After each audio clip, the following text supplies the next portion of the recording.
Alright, so this is J Consulting at welcome po sa aking channel. For today's video, tuturuan ko po kayo kung paano po kumuha ng TIN through ORUS or Online Registration and Update System.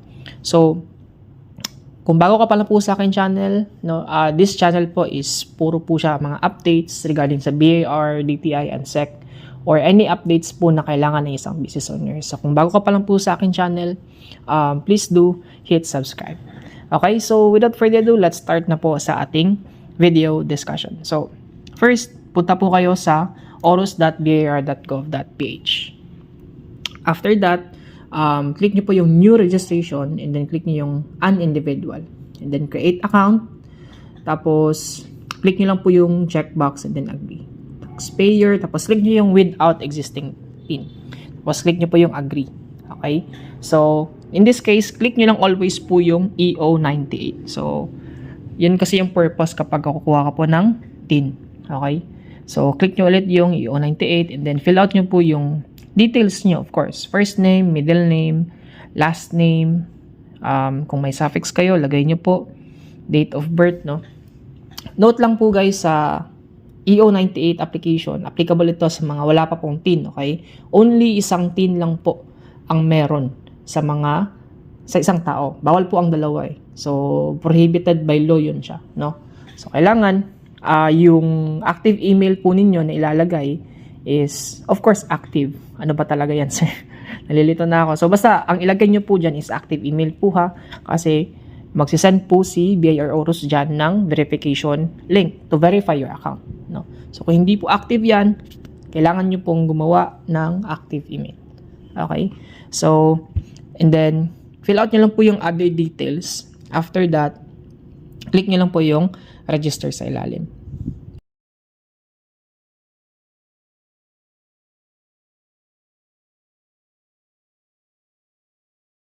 And then, after that, magsisend na po si BIR ng verification link. So, sa verification link, punta po tayo sa ating Gmail. So, sa Gmail po natin, okay.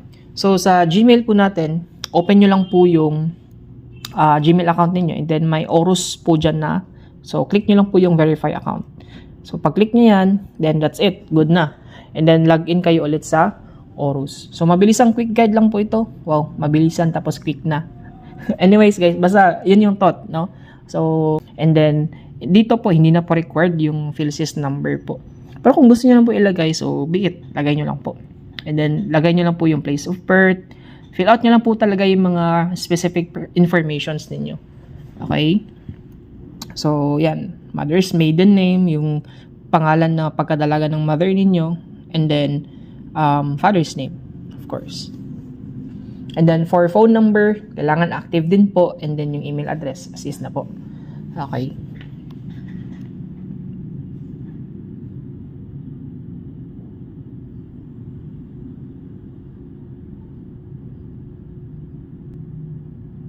And then, click nyo po yung continue. So, pag-click nyo po yung continue, another fill out na naman po ng mga informations. Lagay nyo lang po dyan. Kapag hindi po applicable sa inyo, lagay nyo lang po ng N/A. So, not applicable po ang ibig sabihin nun. So, yan siya. Pero kung meron naman po kayong specific data, provide nyo lang po. Okay? So, sa mga students na gustong mag-secure ng TIN, sa mga working na po na kailangan nyo po ng TIN, pwede po kasing si employer yung kukuha ng TIN. And then, apply nyo lang po lahat ng mga informations. And then, click continue po if okay na. And if you have representative, usually no na lang po, i-click nyo lang po. And then, employment status ng spouse ninyo, kung meron man, no? Usually, lalabas po itong yung information na ito kapag kinilik nyo po yung married, no? Kung single naman yung pinili nyo, hindi nyo na po makikita itong page na ito. So, naka-automate po yung system ni BIR for now. After that, click nyo lang doon yung continue and then prepare nyo po kaagad itong mga requirement ito. Any government valid issued ID ng taxpayer tapos yung selfie holding the government issued ID. So, yung pagsa-selfie po is kailangan nasa may neck part po yung ID and then selfie lang po ninyo ang kailangan. And then, kung married po kayo, kailangan po ng marriage contract. Okay? So, picturean nyo lang po yung marriage contract nyo. Gamitin nyo lang po yung cam scanner. Okay? So, after that, kung upload nyo na po siya, and then, scroll down nyo lang po, papunta nyo lang po sa baba, and then, i-double check nyo po yung mga information. So, just click continue na lang po. So, again, i-double check nyo po yung information ninyo, and then, after nyo na-double check po, click nyo po yung tatlong box, and then, submit application. And because of that, no, nag-submit na po kayo doon sa BIR RDO niyo ng application. And then, most likely guys, ang processing days nito is, it could last 2 to 3 days. Pero, sa experience ko, mabilis naman mag-respond yung RDO namin. 2 days po ang max. So, makakakuha na po kayo ng TIN. Okay? So, after po nyan, aantay na lang po kayo ng email galing sa BIR. So, for this po, sa email ninyo, makikita nyo po yung email na Orus no reply. So, yung 1904 approved. Pag i-click nyo po dyan, andyan po nakalagay yung TIN ninyo, TIN number ninyo. So, nandito sa bandang ito po. Okay? And then, kapag